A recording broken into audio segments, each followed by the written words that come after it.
या सुपरफास्ट बुलेटिनचे प्रायोजक आहेत मेसर श्रीराम बोरवेल सावंतवाडी, 100% पाण्याची गॅरंटी आणि श्रीराम सोलर सावंतवाडी। महाराजांच्या सैन्यात कोणीही मुस्लिम नव्हते, 1-2 काही दिवस शिकण्यासाठी असतील। त्यांनी सापांना कधीही दूध पाजलं नाही असं विधान मंत्री नितेश राणेंनी केलंय। सावंतवाडी नगराध्यक्ष पदासाठी महिला सर्वसाधारण खुल्या प्रवर्गासाठी आरक्षण जाहीर झालंय। जवळपास 14 वर्षांनी पुन्हा एकदा महिलांना संधी चालून आली आहे।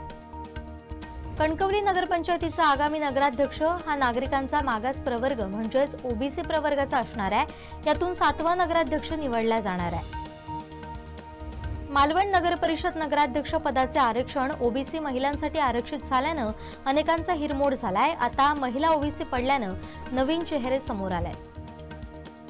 शिवसेनेत अनेक सक्षम उमेदवार आहेत, आमचा नगराध्यक्ष असावा अशी भूमिका महायुतीच्या बैठकीत मांडू, महायुतीतून सेनेला नगराध्यक्षपद सोडावं अशी भूमिका आमदार दीपक केसरकर यांनी मांडली आहे। वेंगुर्ला नगर परिषदेच्या नगराध्यक्ष पदासाठी सर्वसाधारण आरक्षण जाहीर झालंय, त्यामुळे इच्छुकांमध्ये चुरस पाहायला मिळणार आहे। कुडा नगर पंचायतच्या बहुप्रतीक्षित नगराध्यक्ष पदाचं आरक्षण जाहीर झालंय, ते सर्वसाधारण वर्गासाठी निश्चित करण्यात आलंय, त्यामुळे इच्छुकांना निवडणुकीच्या तयारीला लागण्यासाठी हिरवा कंदील मिळालाय। वाभे वैभववाडी नगरपंचायतीच्या नगराध्यक्ष पदासाठी आरक्षण जाहीर झालंय, सर्वसाधारण प्रवर्गासाठी हे आरक्षण जाहीर झालंय। 2027 मध्ये ही निवडणूक होणार आहे। कसई दोडामार्ग नगरपंचायतीच्या नगराध्यक्ष पदासाठी आरक्षण जाहीर झालंय, नगराध्यक्षपदी पुन्हा एकदा सर्वसाधारण प्रवर्गासाठी खुलं झालंय। 2027 मध्ये होणाऱ्या निवडणुकीसाठी हे आरक्षण आहे। देवगड जामसंडे नगरपंचायतीचं नगराध्यक्ष पदही सर्वसाधारण प्रवर्गासाठी खुलं झालंय। 2027 मध्ये होणाऱ्या निवडणुकीसाठी हे आरक्षण आहे। सिंधुदुर्गातील शेतकऱ्यांना पीक विम्याची रक्कम त्वरित मिळावी यासाठी 9 ऑक्टोबरला जिल्हाधिकारी कार्यालयासमोर ढोल बजाव आंदोलन करण्यात येणार असल्याची घोषणा जिल्हा बँकेचे माजी अध्यक्ष सतीश सावंत यांनी केली आहे। सिंधुदुर्ग जिल्हा बँक टिकली पाहिजे ही माझी भावना आहे, त्याबाबत मुख्यमंत्री उपमुख्यमंत्र्यांचं लक्ष वेधलंय। मी युतीत असल्यानं जास्त काही बोलू शकत नाहीत, मुख्यमंत्री उपमुख्यमंत्री पुढची दिशा ठरवतील असं मत माजी आमदार राजन तेलींनी व्यक्त केलंय। जिल्हा बँकेची बदनामी नको असा सल्ला आमदार दीपक केसरकरांनी माजी आमदार राजन तेलींना दिलाय। माजी आमदार राजन तेलींनी जिल्हा बँकेवर आरोप केलाय। वन विभाग ओंकार हत्तीच्या रेस्क्यू ऑपरेशनसाठी सज्ज झालाय, रेस्क्यूसाठी काही संस्था मदतीला आहेत अशी माहिती उपवन संरक्षक मिलिंद शर्मा यांनी दिली आहे। कुडा मालवणचे आमदार निलेश राणे यांच्या माध्यमातून कुडा नगर पंचायतीसाठी 6,96 लाखांचा निधी मंजूर झालाय। कुडा शहरातील सर्वच्या सर्व 17 प्रभागांच्या विकास कामांसाठी हा निधी मंजूर आहे।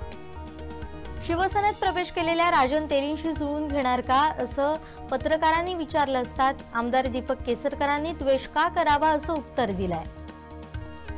कणकवलीत दिवाळी बाजार भरणार असून बचत गटांना थेट मार्केट मिळणार आहे। भाजप पुरस्कृत आणि समीर नलावडे मित्रमंडळ आयोजित हा दिवाळी बाजार भरणार आहे।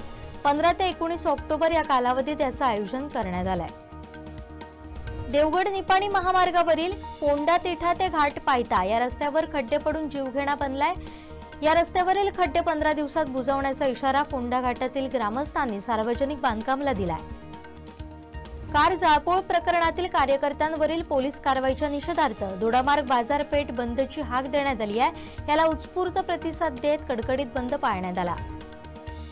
मालवण चिवला बीच इथं पर्यटकांची कार वाळूत अडकली आहे। ही गाडी बाहेर काढण्यासाठी आलेला ट्रॅक्टर देखील वाळूमध्ये अडकलाय, त्यामुळे पुरती तारांबळ उडाली आहे। कणकवलीत दुचाकीवरून पडून जखमी झालेल्या 45 वर्षीय रोहन रोहिदास माडेश्वर यांचा उपचारादरम्यान मृत्यू झालाय। रोहन माडेश्वर यांच्या पश्चात त्यांचं कुटुंब आहे। मुंबई गोवा महामार्गावर पिंगुळी गणेश मंदिर इथं एसटीची धडक बसून पांडुरंग घाटवळ हे वृद्ध जखमी झाले आहेत। त्यांना उपचारासाठी हलवण्यात येत असताना त्यांचा वाटेतच मृत्यू झाला। चिरेखाणीवरील महिलेवर अत्याचार केल्याप्रकरणी अटक करण्यात आलेल्या संशयित थॉमस बा याला येथील न्यायालयात हजर करण्यात आलं असता त्याला 4 दिवसांची पोलीस कोठडी देण्यात आली आहे।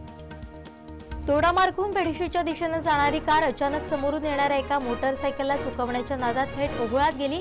यामध्ये चालकाला किरकोळ दुखापत झाली असून कारचं मोठं नुकसान झालंय। वेंगुर्ल्यात रविवारी मच्छीमारांना बंपर बांगडा मिळालाय। हे बांगडे घेण्यासाठी एकच झुंबड उडाली होती।